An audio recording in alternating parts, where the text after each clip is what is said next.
Last season, QPR's loaning of Andre Dozzell to Birmingham in January, a move that in turn facilitated a number of incomings to Rangers, primarily the vastly experienced Isaac Hayden, was considered one of the most significant turning points in our bid for Championship survival. But what if I told you that now, in one universe, Andre Dozzell and Isaac Hayden were playing next to one another in midfield? And better yet, what if I told you that that universe was our own? That's exactly what's going on at Portsmouth, where QPR will head this Saturday for a league fixture for the first time since our 2010-11 championship winning season, and it seems to be working out pretty well for them right now with back-to-back wins against Cardiff and Oxford United last week. Joining me to discuss Pompey's season so far, January transfer window and the players to watch out for is Jack Hancock, while I'll also be giving my 2 cents on Rangers at the end. Don't forget to hit like and subscribe if you enjoyed this preview, and let's get straight into it. Hello Jack, how are you doing, mate?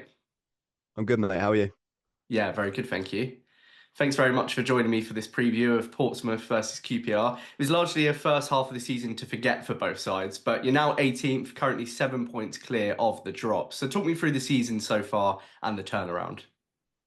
Yeah, so we started quite poorly, but I think you have to contextualize that with the fact that our first run of, I think it was 7, 8 games was against all of the best teams in the league, which seems a little unfair when you come into the league with the smallest budget and, you know, emotions are high and everyone's positive, and then, you get beat off quite a few good teams, and then you think, oh, okay, we're out of this run. We're okay. You've got Stoke away. That's a nice winnable game. Lose 6-1. And then you go, right, maybe the championship's quite difficult. And it was really a period of adaptation after that. I think we went into the league trying to play the same way we did last season, which was kind of suffocate teams with possession, control space, quite, I would say, boring at times, but effective. Last year we had to play that way. And then I think there came a realization around maybe October, November, where John Mousinho and co went, actually, that's not going to work because we don't have the technical players for it. Every other team's quite good at football, it seems, in this league. So we kind of went not back to basics, but back to what Portsmouth fans really want to see, which is a really high intensity pressing game, aggressive, in your face, especially at Fratton Park. It's not as effective away from home because the pitches are bigger, but when you got a small pitch at Fratton Park, it's horrible to play against. I remember I took my mate who's an Exeter fan to I think it was a Stoke game at Fratton a couple of months ago. And I was like, I just need you to see this because it's ridiculous. It's horrible. It's nasty. No one's going to enjoy playing at Fratton Park this season, even if you win. Um, and yeah, kind of going into the winter, we kind of picked up form, especially at home. I think we got one of the best home records in the league over the last 10 games or so. You got wins against teams like Preston, Swansea, who else? Coventry, Borough, Stoke, and you're picking up points. But the issue is our away form is terrible. I mean, that being said, we did win away at Oxford the weekend, which was a huge, huge, huge win.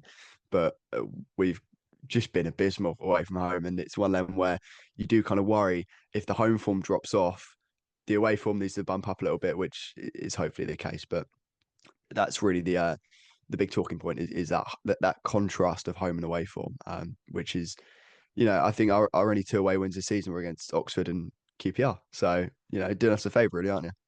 Yeah, exactly. And yeah, most listeners will have that down as a very QPR stat to have as one of your only 2 away wins. Now, it was a busy January transfer window for Pompey. Are you happy with the business that the club did? Overall, yeah. I mean, I always get labelled a bit of a happy clapper. I don't think that's the case, but I think on the whole it was quite good. We needed to shore up defensively, so we brought in good defenders and good big defenders as well, which does count for something. Like of Rob Atkinson, on loan from Bristol City, who just wins everything in the air. You got Hayden Matthews, we bought for about £1 million from Australia. A young defender, so accomplished, so calm on the ball, covers big spaces really well. And then you got some more flair in the likes of Adil Al Shish came in, and Tommy Waddingham's one more for the future. But we were missing one player, which was that extra attacker. Which I know you always want one more, but it's a case of we actually needed one more. Unfortunately, that wasn't the case. But you do you mirror that with the fact that we have got players returning from injury now. Injury's been an issue for us all season. I know every club says that, but I think we might be the hardest done by in the league in terms of injuries. We've had, I think it's 13 different centre back partnerships this year. We've had 4 different strikers start for us. We've had, loads of different midfield pairings. We've had Marlon Pack, a central midfielder, play at centre back, and he's like 34, 33. it's been rough, and we've really had to kind of get through it and bodge stuff together. But I think with the place we're in now, we're in a much better position than we were 2 months ago, which I think how you should always grade your transfer window. Are you better than before? I would say yes. Are we at a level where we've actually not everyone's rose up equally? We've actually rose up above other teams, which I think is a really important thing. So yeah, on the whole, positive, but you are kind of left wanting one more, especially because Callum Lang is likely out for the season with a torn hamstring, which is a real blow. Now, I've got to focus on Isaac Hayden, who obviously joined the club on loan from Newcastle in January. Made the same move to Queen's Park Rangers last January, was a really, really big turning point of our season. That move was enabled by Andre Dozzell going out on loan to Birmingham, who for the last few games you've now been pairing the both of them together in midfield. So talk me through that. How's that been working out? Yeah, I'll take them on individually and then kind of together. Andre Dozzell is a player that when we signed him, I was quite apprehensive. I always thought there was a player there technically, but he seemed like he just, as cliche, he just didn't want it enough against the ball. He just wasn't willing to put the work in, despite the fact he's quite a good size. He clearly can work, but just, I don't know, didn't want to. Not calling him lazy, but that's the player I saw. And at the start of the season, that very much seemed like an opinion that was accurate. It wasn't bad, but he wasn't good. He just was a complete non-entity for that first run of the season, which led to him being dropped. He came back, I think it was Plymouth away, another away game we lost, funnily enough. And since then, he's kind of just ramping up, ramping up, ramping up, and he's got all the qualities on the ball. He's just really calm. He can take loads of touches and can keep things ticking. But he's also got a real grit now, which is quite nice. He won't fly into tackles constantly, but he'll put himself about. He won't shy away from headers. So that's been really pleasing. You can actually make a case that he's our best midfielder. I mean, I still probably edge it to Freddie Potts, but there is a case there for sure. As for Isaac Hayden, yeah, I like the idea that Isaac Hayden every January he'll just parachute into a championship relegation, you know, risk club, and he'll just save them. And maybe that's his skill set. But he started kind of rusty because he's coming off the back of injuries and hasn't played for a while. But I think the last two games, especially away at Oxford, you see a player there that, yeah, he can use his body really well, wins a lot of tackles, wins a lot of headers, not the flashiest, but just knows where to be, can bring people through games, real leader. And together, yeah, I I'm surprised it's working as it is. I do think we lack goals in midfield. Even when you put Freddie Potts in there with one of them, we just don't have many goals in midfield. But as a partnership, it works pretty well because you've got kind of the aggressor in Isaac Hayden, and then Andre Dozzell, who can just kind of keep things ticking from deep, as well as kind of dribbling forward every now and again. So yeah, I like both of them. They're not my favorite players. I always tend to put centre halves or attackers, but I like both of them. Yeah, they're both nice players. So who can cause QPR problems on Saturday, and where can QPR get at Pompey? So starting with the obvious, Josh Murphy at left wing. He is, for my money, one of the best wingers in the league, especially the last month or so. He is so ridiculously quick, dangerous, can cross off both feet. I think I saw a stat yesterday that he put in the most accurate crosses in the entire league so far this season. So he's one to look out for. He can be really good for a goal as well. He can kind of kick really well off both feet. Um, who else? Matt Ritchie. Matt Ritchie, I think he's about 35 now. You might look at him as a winger, 3 goals this season. He's 35, but he is just the epitome of leadership. He's a born Portsmouth fan, grew up in Gosport, just across from Portsmouth, which where I'm from.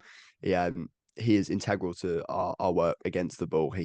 If you get a chance, if you just try and listen to him, the amount of screaming he does for players to press is like a little terrier. He just screams constantly, really aggressive, but he's got a little bit on the ball as well. You can tell he's still got the vision. Who else? Who else? Who else? Nicholas Schmid, which might sound weird, a goalkeeper causing you damage, but Nico is a really, really great goalkeeper. He has a stinker every now and again, as all goalkeepers do, but he can kick really well, which I think we've seen. We used against Stoke for Callum Lang's goal. He basically just smashed it over their back line and played Lang in, and we nearly got another goal identical to that against who did we play the other day against Cardiff? That was it. So he's one. If that high line isn't right, or it's slightly uncoordinated, I would worry about Nico's kicking against you. In terms of where you can get at us, I don't think there's. I think the fullback areas, and I will caveat that by saying I like our fullback options. But Conor Ogbie is a player that, although he's very solid, there are moments where against kind of fast, tricky wingers like Yang, he can struggle a little bit. Same with Zach Swanson, but slightly different. I love Zach Swanson. He gets a bit of stick from the fan base, but I think he's a magnificent footballer. But his issue is that maybe once, twice a game, he'll completely switch off at the back post, which we Oxford nearly exploited late on in that game. So it's one of them where if you can kind of break quickly on your right hand side and then switch it to our right hand side, there is a chance at the back post you can get a goal. So wouldn't shock me if you get some chances off the back of that. Well, it's been 14 years since QPR last head to Fratton Park in the league. So to round us off, let's get your score prediction for the weekend. I will say, similar to last time QPR came to Fratton Park in the FA Cup, I'm going to go for a draw. I'm going to go 2-2. Lovely. Well, Jack, thank you very much for joining me and all the best for the rest of the season. My pleasure, mate. Thank you. Huge thanks once again to Jack for joining me for this preview. Make sure you give him a follow on Twitter via the link in the description below. With Portsmouth boasting home form to rival our own, having lost just one of their past 10 at Fratton Park, this will be another good test to see where Rangers are at right now ahead of a tough run of fixtures to come in March. Spirits should be high among the squad after a dominant 4-0 thrashing of Derby County on Valentine's Day, though 2 of Rangers' past 3 losses have come on the road, so Martí Cifuentes will be keen to see a strong display away from home after 8 days of rest. In terms of team selection, I wouldn't be surprised for him to make no changes after that performance, but he has suggested in his pre-match conference that either or both of Karamoko Dembele and Lucas Anderson could return to the squad following their second week of full training, which would be a huge boost if true. So, as usual, let's round off with a score prediction. This will be a tough ground to go to, especially wearing that cursed gold kit. So like Jack, I can't really see past a draw. I'm going for 1-1. Thank you so much for tuning in for this preview. Do let me know your own thoughts and predictions in the comments below. And if you've not already subscribed to the channel, please do so. If you've enjoyed this one, I really, really appreciate it. Thank you very much once again, and I'll hopefully see you next time for my match reaction. Come on, you Ars.